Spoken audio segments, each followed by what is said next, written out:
This video is brought to you by Longoni Cues. Are you sick and tired of not being able to play with this guy, the bridge? You don't know how to hold it in your hand. You have no clue how to position your feet.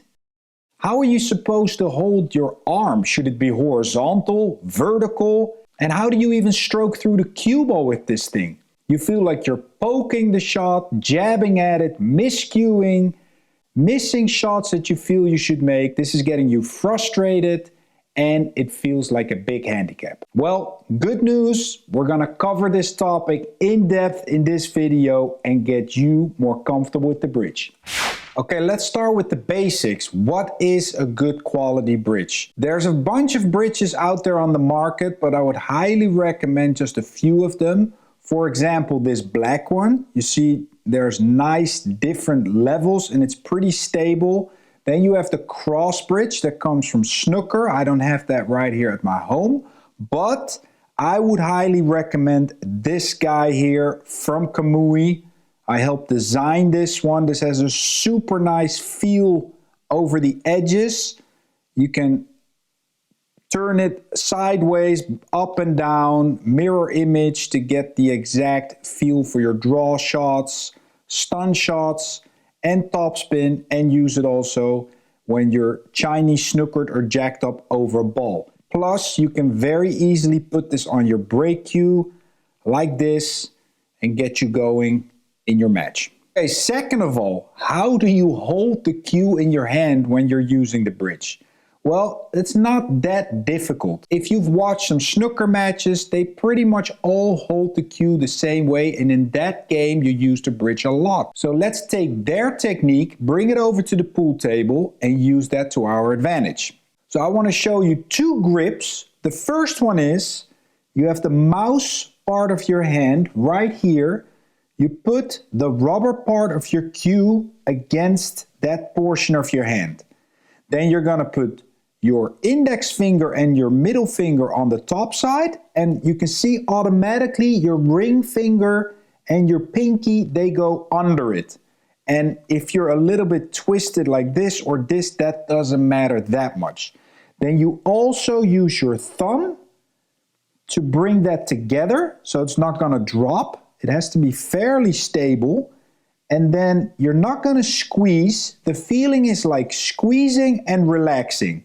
The action is going to come from your wrist and from your arm, elbow, and upper arm. That's where the action is going to come from, not from your fingers. Then the second grip you can do is pretty much the same thing. I like to use this sometimes in a condition where it's pretty hot and I get sweaty hands. There's no air conditioning. And then the cue gets really slippery over here, and I like to bring my grip a little bit forward to the linen part of my cue. Longoni Flames cue, by the way, if you're interested, check them out here, link in the top for the web shop. This is a linen version that I play with. I just bring the bridge slightly forward. Now the cue is laying in this portion of my hand, 2 fingers over, 2 fingers under, and the thumb connects to the index finger. Then it's like this. Then I have a slightly better feel when it's sweaty hand conditions. Okay, we know how to hold it.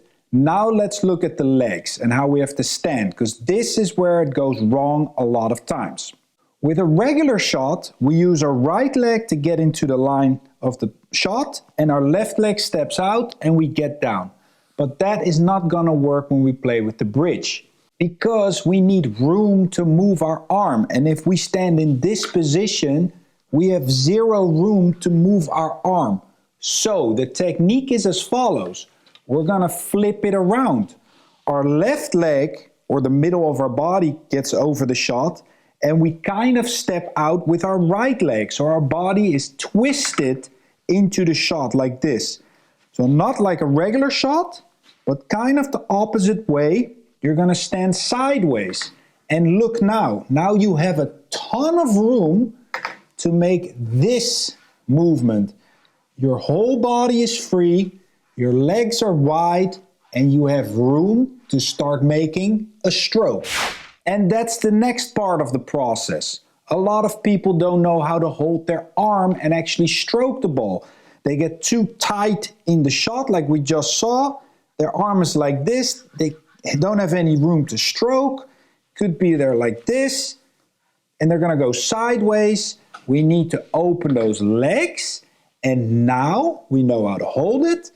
Our elbow is going to come slightly up. And it's going to be almost at 90 degrees with the cue.